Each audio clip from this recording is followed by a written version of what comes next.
Channel YouTube Kipoin Cerita mempersembahkan kisah Nabi Daud dan kera pembangkang. Di sebuah kota pesisir yang indah di tepi Laut Merah, hiduplah kaum Bani Israel. Kota itu juga dikenal dengan nama Ailah. Lautnya biru berkilau, ombaknya tenang, dan ikan-ikan berenang di antara ombak kecil yang bergelombang. Pada masa itu, hiduplah seorang nabi yang mulia, yaitu Nabi Daud. Beliau mengajarkan umatnya untuk taat kepada Allah, jujur, dan tidak berbuat curang. Penduduk Ailah kebanyakan bekerja sebagai nelayan. Setiap hari mereka pergi melaut, membawa jaring dan perahu kayu. Mereka hidup dari hasil ikan-ikan yang mereka tangkap. Namun Allah memberi satu aturan penting kepada mereka. Hari Sabtu adalah hari ibadah, kata para ulama, dan orang-orang saleh di kota itu. Pada hari itu kita tidak boleh bekerja, dan tidak boleh menangkap ikan. Di hari-hari lain, Ahad sampai Jumat, mereka boleh bekerja seperti biasa.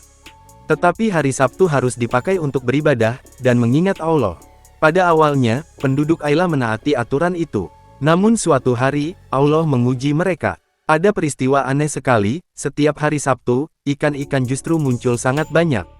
Ikan besar dan kecil, berenang dekat permukaan air, seolah mudah sekali ditangkap.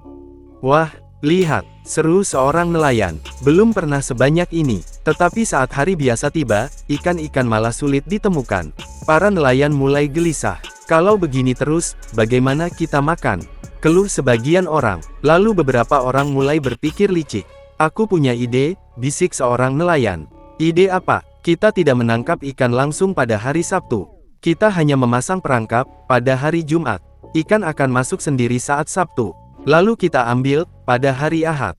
Mereka tertawa pelan. Benar juga, jadi kita tidak melanggar. Padahal mereka tahu itu hanyalah tipu daya. Hati mereka sadar bahwa mereka tetap ingin mengambil keuntungan dari ikan yang datang pada hari Sabtu. Maka pada hari Jumat, mereka membuat kolam-kolam kecil dan memasang jaring di tepi laut. Ketika hari Sabtu datang, ikan-ikan berenang masuk ke dalam perangkap itu dalam jumlah besar.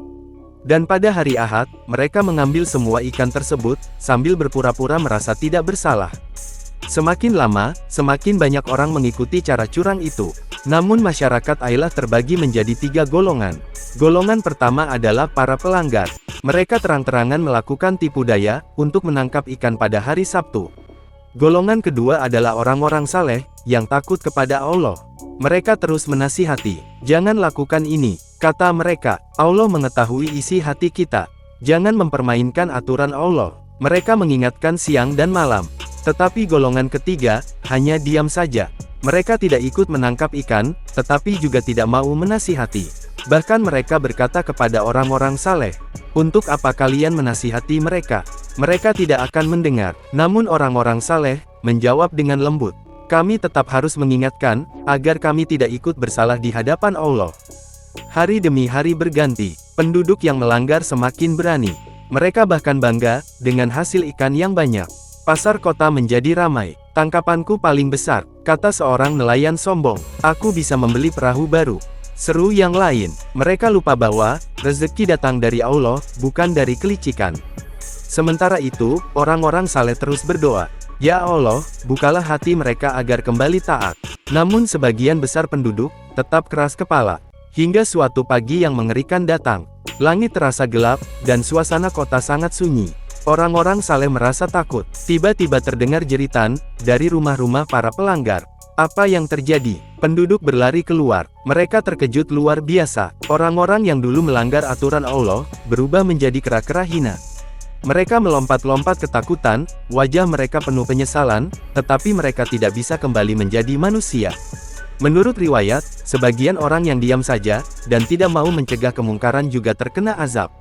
Seluruh kota menjadi gempar, anak-anak menangis, orang-orang saleh beristighfar, dan bersujud kepada Allah.